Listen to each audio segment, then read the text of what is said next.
اگر یہ نہ ہو، اگر عورت میں مرد کے لیے اٹریکشن نہ ہو، اگر عورت کو مرد کی احتیاج نہ ہو تو تمدن ختم ہو جائے۔ کون شادی کا کھکیڑ مول لے گا؟ ایک پیٹ پالنا اور ہے، خاندان کی ذمہ داری اور ہو جائے گی۔ اس قدر زبردست جو ہے یہ موٹیویشن ہے، اندر سے جذبہ ہے اور اٹریکشن ہے شدید۔ اس اعتبار سے یوں سمجھیے جتنا زوردار گھوڑا ہو اتنی ہی زوردار لگام چاہیے اگر ڈسپلن میں رکھنا چاہتے ہیں۔ لہذا اس سیکس کو ڈسپلن میں لانے کے لیے کہ قانونی تعلق ہو ایک مرد اور عورت کے درمیان، ازدواج ہو، شادی ہو جائے، یا دوسرا راستہ وہ بھی تھا جو آج کل نہیں رہا، باندھی ہو کسی کی، مل کے یمین ہو، ان کے اندر سیکشول انٹرکورس جو ہے وہ ہو اور اس سے باہر نگاہ بھی نہ جائے۔ اس زنا کے بارے میں حضور نے جو اچھا، ایک تو میں آپ کو بتاؤں کہ قرآن اور حضور دونوں کس قدر حقیقت پسند ہیں۔ سورہ آل عمران میں فرمایا زُيِّنَ لِلنَّاسِ حُبُّ الشَّهَوَاتِ مِنَ النِّسَاءِ وَالْبَنِينَ وَالْقَنَاطِيرِ الْمُقَنطَرَةِ مِنَ الذَّهَبِ وَالْفِضَّةِ وَالْخَيْلِ الْمُسَوَّمَةِ وَالْأَنْعَامِ وَالْحَرْثِ۔ انسان کے اندر محبت پلا دی گئی ہے، مزین کر دی گئی ہے کن کن چیزوں کی؟ سب سے پہلے عورت، سب سے امپورٹنٹ موٹیو عورت، پھر بیٹے، پھر ڈھیروں مال، سونا چاندی، آلہ گھوڑے، نشان زدہ، اور مال مویشی اور کھیتی، لیکن سب سے پہلے عورت۔ زُيِّنَ لِلنَّاسِ حُبُّ الشَّهَوَاتِ مِنَ النِّسَاءِ وَالْبَنِينَ وَالْقَنَاطِيرِ الْمُقَنطَرَةِ مِنَ الذَّهَبِ وَالْفِضَّةِ وَالْخَيْلِ الْمُسَوَّمَةِ وَالْأَنْعَامِ وَالْحَرْثِ۔ اسی طرح دیکھیے حضور صلی اللہ علیہ وسلم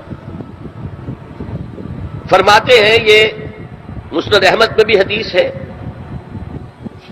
اور حاکم اور بیہقی نے بھی، عن انس ابن مالک رضی اللہ تعالی عنہ قال قال رسول اللہ صلی اللہ علیہ وسلم حبب الی النساء والطیب وجعلت قرۃ عینی فی الصلاۃ۔ اس تمہاری دنیا میں سے مجھے تین چیزیں محبوب کر دی گئی ہیں۔ حبب الی، نمبر ایک نساء۔ کوئی جھجک کی ہے آپ نے بیان کرنے میں؟ ہم شاید یہ جملہ کہتے ہوئے جھجکیں گے، اللہ کا رسول نہیں، حقیقت ہے اس کا اعتراف کرو۔ بہت مضبوط موٹیو ہے، اس میں کوئی شک نہیں، کوئی شک نہیں، کوئی شک نہیں۔ حبب الی النساء والطیب، خوشبو، وجعلت قرۃ عینی فی الصلاۃ، اور میرے آنکھوں کی ٹھنڈک نماز میں ہے۔ اسی طرح خود قرآن میں سورہ احزاب میں جب حضور سے کہا گیا کہ اب بس جتنی شادیاں ہو چکی تھیں آپ نے کر لی ہیں، اب آئندہ نہ کیجیے، وہاں بھی صاف الفاظ آئے ہیں، اللہ کو بھی واللہ لا یستحیی من الحق، اللہ کو حق بات کہنے میں کوئی حیا یا کوئی جھجک نہیں ہے۔ وَلَوْ أَعْجَبَكَ حُسْنُهُنَّ، اے نبی چاہے عورتوں کا حسن جو ہے وہ آپ کو بھلا لگے، لیکن اب آئندہ شادی نہیں۔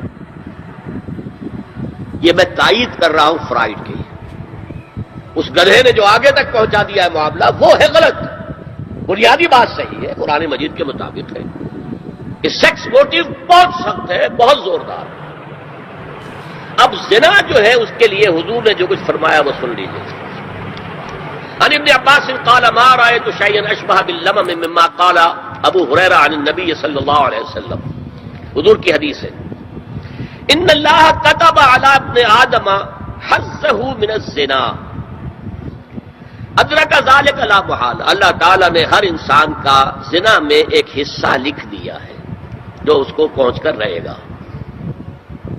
فزنا العین النظر، آنکھوں کا زنا ہے نامحرم عورت کو دیکھنا، یہ بھی زنا ہے۔ اگر زنا کو روکنا ہے تو یہاں پر بھی قدغن لگے گی۔ ایک جگہ آیا ہے حدیث میں النظر سہم، یہ تیر ہے، یہ نظر جو ہے نگاہوں کے تیر، یہ تو آپ شاعری کے اندر بھی اور گانوں کے اندر بھی نگاہوں کے تیر سنتے ہیں کہ نہیں سنتے؟ النظر سہم، یہ تیر ہے۔ وزنا اللسان النطق یا منطق، زبان کا زنا ہے کسی عورت سے گفتگو کر کے چٹخارے لینا. عورت کی آواز میں بھی ایک لوچ ہے، حسن ہے. اللہ تعالیٰ نے اسے سراپا ایسا بنایا ہے کہ مرد کے لیے اس کی ہر شے کے اندر اٹریکشن ہے، اس کی آواز میں اٹریکشن ہے. والنفس تمنا و تشتہی، اور باقی رہ گیا نفس، وہ تمنا کرتا ہے کہ اب میں اس سے آگے بھی بڑھوں اور زنا بھی کر لوں. بل فرد یصدق ذلک کلہ اور یکذب، لیکن یہ ہو بھی سکتا ہے نہیں بھی ہوتا، لیکن یہ زنا تو کر چکا نا. کان کا زنا اس نے کر لیا، آنکھ کا زنا اس نے کر لیا، زبان کا زنا اس نے کر لیا. یہ تو زنا کی تعریف ملا ہے. ایک اور روایت ہے جو مسلم میں ہے، کان ابی ہریرہ کتب علی ابن آدم نصیبہ من الزنا مدرک ذلک لا محالہ فالعینان زناہما النظر والاذنان زناہما الاستماع واللسان زناہما الکلام والید زناہا البطش والرجز زناہا الخطأ والقلب یہوی وطننا. یہ زبان کا بھی زنا ہو رہا ہے، کان کا بھی زنا ہو رہا ہے، ہاتھ کا بھی ہو رہا ہے. کہیں لمس کیا ہے عورت کے جسم کو، ہاتھ ملایا ہے اس سے، اور چل کر کہیں جا رہا ہے دیکھنے کے لیے، یہ پاؤں کا زنا ہو رہا ہے. یہ ہے زنا کی شکلیں جو محمد الرسول اللہ صلی اللہ علیہ وسلم نے بیان کی. تو زنا کا روک تھام زنا کی جو ہمارے معاشرتی اہداف کے اندر بہت اہم ہے، بہت اہم ہے، بہت ہے. ورنہ معاشرہ ٹوٹ پھوٹ کا شکار ہو جائے گا. میاں بیوی میں اعتماد نہیں ہے، بے اعتمادی کی فضا میں اولاد جو پلے گی اس کی منفی نفسیات ہوں گی، کبھی مثبت نفسیات نہیں ہو سکتی. والدین میں محبت ہے، آپس میں اعتماد ہے، تو ایک دوسرے پر اعتماد ہے، ایک دوسرے کا لحاظ ہے، ایک دوسرے کی دلجوئی ہے، ایک دوسرے کی مدد ہے. یہ ساری چیزیں جو ہے وہ ایک فضا پیدا کرتی ہے گھر کے اندر. وہ ایک نارمل، ایک صحت مند فضا جس میں کہ نئی نسل پروان چڑھے گی تو وہ ایک پازیٹیو اور مثبت نفسیات لے کر پیدا ہو. اچھا، اور دیکھیے اس میں کیا کیا کچھ حضور کی طرف سے آئے ہیں. حضرت جابر بن عبداللہ فرماتے ہیں من کان یؤمن باللہ والیوم الآخر فلا یخلون بامرأۃ لیس معها ذو محرم فإن ثالثهما الشیطان. رواہ احمد. دیکھو، جو شخص بھی اللہ پر اور یوم آخر پر ایمان رکھتا ہو وہ کبھی کسی اجنبی عورت کے ساتھ خلوت میں نہ رہے، ملاقات نہ کرے جس کے ساتھ کہ اس کا کوئی محرم شامل نہ ہو. کوئی عورت آئی ہے آپ سے مسئلہ پوچھنے کے لیے، اس کا باپ، اس کا بیٹا، اس کا بھائی، اس کا شوہر ساتھ ہونا چاہیے، اکیلے نہیں. اس لیے کہ ثالثہما الشیطان. جہاں یہ ایک مرد اور ایک عورت جو ایک دوسرے کے لیے نامحرم ہے، جب ملیں گے تیسرا وہاں شیطان موجود ہے. اسی طرح حضرت ابن عباس کی روایت ہے لا یخلون رجل بامرأۃ الا ومعها ذو محرم ولا تسافر المرأة الا مع ذی محرم.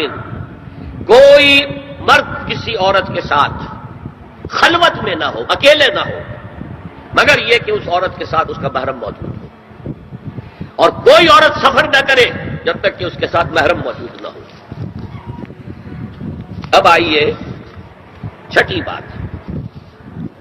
اسلام میں جو اصلاح کی گئی ہے مختلف میدانوں میں، اس کے دو اصول ہیں.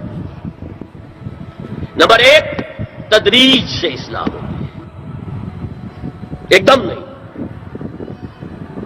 نمبر دو، اصلاح کا عمل گھر سے شروع ہونا چاہیے. Charity begins at home. اب میں مثال دے رہا ہوں. دیکھیے، شراب کی حرمت کے ضمن میں 3 درجوں میں حرمت ہوئی ہے. سورہ بقرہ میں فرمایا گیا یسألونک عن الخمر والمیسر قل فیہما اسم کبیر ومنافع للناس واسمہما اکبر من نفعہما. بات ختم. اے نبی، یہ آپ سے پوچھ رہے ہیں شراب اور جوئے کے بارے میں، سے کہہ دیجئے ان دونوں میں بہت بڑے گناہ کی بات ہے. اگرچہ لوگوں کے لیے کوئی نفع بھی ہے، لیکن ان کا گناہ نفع سے بہت بڑھ کر ہے. اشارہ دے دیا. بہت سے صحابہ نے اسی آیت پر شراب نوشی ترک کر دی. جو معلوم ہوا وچ وے دی ونڈ از بلوئنگ، اب ہوا کا رخ کیا ہے، کہاں جا رہی ہے. پھر آگے سورہ نساء میں آیت آگے ولا تقربوا الصلاۃ وانتم سکارى. دیکھو، اگر تم نشے کے اندر ہو شراب کے تو نماز کے قریب بن جاؤ، پتہ نہیں تم کیا کہنا شروع کر دو، تو غالب کی عشقیہ غزلی پڑھنی شروع کر دو کھڑے ہو کر، کیا مطلب؟ ایک اور مل گیا پوائنٹر، نماز جیسی شے سے روکنے والی شے جو عماد الدین ہے وہ تو بہت بری شے ہوئی، بہت سے لوگوں نے اس کے بعد چھوڑ دی۔ پھر آخری آیت آئی ہے، یا ایھا الذین آمنوا انما الخمر والمیسر والانصاب والازلام رجس من عمل الشیطان، یہ شیطانی اعمال ہیں، گندگی کے اعمال ہیں، فاجتنبوہ لعلکم تفلحون، تو ان سے بچو، اجتناب کرو تاکہ تم فلاح پاؤ۔ انما یرید الشیطان ان یوقع بینکم العداوۃ والبغضاء فی الخمر والمیسر، یہ شیطان یہ چاہتا ہے کہ شراب اور جوئے کے ذریعے سے تمہارے مابین دشمنی پیدا کر دے۔ شراب میں آدمی لڑ پڑا، جوئے کے اندر بھی ہارتا ہارتا ہارتا آخر کھڑا ہو جاتا، مار پیٹ کے اوپر تیار، ہلاک کرتا۔ فرمایا کہ انما یرید الشیطان ان یوقع بینکم العداوۃ والبغضاء فی الخمر والمیسر وَيَصُدَّكُمْ عَنْ ذِكْرِ اللَّهِ وَعَنِ الصَّلَاةِ فَهَلْ أَنْتُمْ مُنْتَهُونَ، اب باز آتے ہو کہ نہیں؟ یہ بڑا دھمکی کا انداز ہے۔ اب کچھ لوگ کیا کہتے ہیں، جی یہاں پہ حرام کا لفظ تو نہیں آیا، اِنَّا لِلَّهِ وَإِنَّا إِلَيْهِ رَاجِعُونَ، هَلْ أَنْتُمْ مُنْتَهُونَ، باز آتے ہو کہ نہیں؟ اس سے زیادہ روکنے کا کوئی معاملہ ہو سکتا؟ اور حدیث میں اندر اصول آ گیا، مَا أَسْكَرَ كَثِيرُهُ فَقَلِيلُهُ حَرَامٌ، جو شے اگر زیادہ مقدار میں ہو اور نشہ لے آئے تو اس کی چھوٹی مقدار، تھوڑی مقدار بھی حرام ہے، شراب کا ایک قطرہ بھی حرام ہے۔ لیکن آج کہہ رہے شراب تو حرام ہے ہی نہیں، تاکہ مغرب مان لے کہ ہاں یہ تو بڑے ماڈریٹ لوگ ہیں، بڑے لبرل لوگ ہیں، روشن خیال ہے، یہ کوئی دقیانوسی نہیں ہے، یہ فنڈامنٹلسٹ نہیں ہے۔ اسی طریقے سے یہ جو معاشرتی معاملے میں اصلاح کا دائرہ شروع ہوا ہے، اس میں ہم دیکھتے ہیں کہ ابتدا میں ازواج مطہرات سے خطاب ہے، جسے دلیل بنا لیا بعض لوگوں نے، یہ احکام تو صرف ازواج مطہرات کے لیے ہے، حالانکہ میں نے اصول پہلے بتا دیا، چیریٹی بگنز ایٹ ہوم، جیسے حضور فرماتے تھے انا اول المسلمین، دیکھو میں تمہیں اسلام کی دعوت دے رہا ہوں، سب سے پہلا مسلمان میں خود ہوں، انا اول المومنین، میں تمہیں ایمان کی دعوت دے رہا ہوں، پہلا مومن میں ہوں۔ تو جب تک انسان اپنے کردار سے بات واضح نہ کرے تو واز جو ہے وہ مفید نہیں ہوتا، مؤثر نہیں ہوتا۔ لہذا سب سے پہلے بات جو کی گئی وہ کی گئی ہے حضور کی ازواج مطہرات سے۔ اب اس ضمن میں جو اصلاحی اعمال آئے ہیں، احکام ان کو نوٹ کر لیجیے۔ ان کا آغاز ہوا ہے تدریجی اعتبار سے سورہ احزاب سے، اور سورہ احزاب سن 5 ہجری میں جو ہے نازل ہوئی ہے۔ ان کی تکمیل ہوئی ہے سورہ نور میں جو سن 6 ہجری میں نازل ہوئی۔ اور ایک بہت خوبصورت بات کہی، یہ مولانا امین احسن اصلاحی نے مجھے بتایا کہ ان کے استاد حمید الدین فراہی نے یہ کہا کہ سورہ احزاب میں گھر سے باہر کے پردے کا بیان ہے، اور سورہ نور میں گھر کے اندر کے پردے کا بیان ہے۔ تو اصلاحی صاحب کہتے تھے کہ اس جملے نے میری آنکھیں کھول دی اور قرآن مجید روشن ہو گیا میرے سامنے، ورنہ اگر یہ بات سامنے نہ ہو تو آدمی اٹکتا ہے، جگہ جگہ پر اشکالات پیدا ہوتے ہیں۔ دیکھیے سورہ احزاب میں کیا کیا گیا۔ نمبر 1، پہلے خطاب ازواج مطہرات سے، بعد میں عام کر دیا گیا۔ نمبر 2، بتایا گیا کہ عورت کا اصل کردار کیا ہے، اس کی اصل جگہ کیا ہے، گھر۔ نمبر 3، استیزان کے حکم کا آغاز ہو گیا کہ گھروں میں اجازت لیے بغیر داخل نہ ہو، لیکن یہاں بھی صرف نبی کے گھر کی بات ہوئی ہے، عام نہیں۔ پھر محرموں کی ایک چھوٹی فہرست ہے جو سورہ احزاب میں آ گئی ہے، اور گھر سے باہر کے پردے کا حکم آ گیا ہے، یہ سورہ احزاب میں ہے۔ سورہ نور میں استیزان اب عام کر دیا، کسی بھی گھر میں داخل مت ہو جب تک اذن نہ لے لو۔ یہ دیکھیے تدریج، پہلے حضور کے گھروں میں داخل نہ ہو، اب کسی بھی گھر میں داخل نہیں ہو سکتے بغیر استیزان کے۔ اور احادیث مبارکہ میں اتنی سختی آئی ہے، وہ میں بعد میں آپ کو بتاؤں گا دوسرے یہ کہ گھر کے اندر پردہ جو محرموں سے پردہ ہے، محرموں سے پردہ. محرم کون ہوتا ہے سمجھ لیجئے. محرم وہ ہے جس سے کبھی بھی کسی شکل میں کسی حالت میں شادی نہ ہو سکے. اب ایک آدمی جو ہے اس کے گھر میں فرض کیجئے کہ ایک بہن ہے، تو اس بہن کی دوسری بہن سے وہ شادی نہیں کر سکتا. اگر وہ بیوی مر گئی تو کر سکتا ہے کہ نہیں؟ اس لیے وہ محرم نہیں ہے، نامحرم ہے. سالی نامحرم ہے. آپ کا بھائی ہے، اس کی بیوی ہے، بھابھی ہے آپ کی، آپ دیور ہیں، بھابھی سے شادی تو نہیں کر سکتے. لیکن اگر بھائی کا انتقال ہو جائے تو آپ شادی کر سکتے ہیں. تو شادی ہو سکتی ہے تو وہ محرم نہیں ہوا، وہ نامحرم ہے.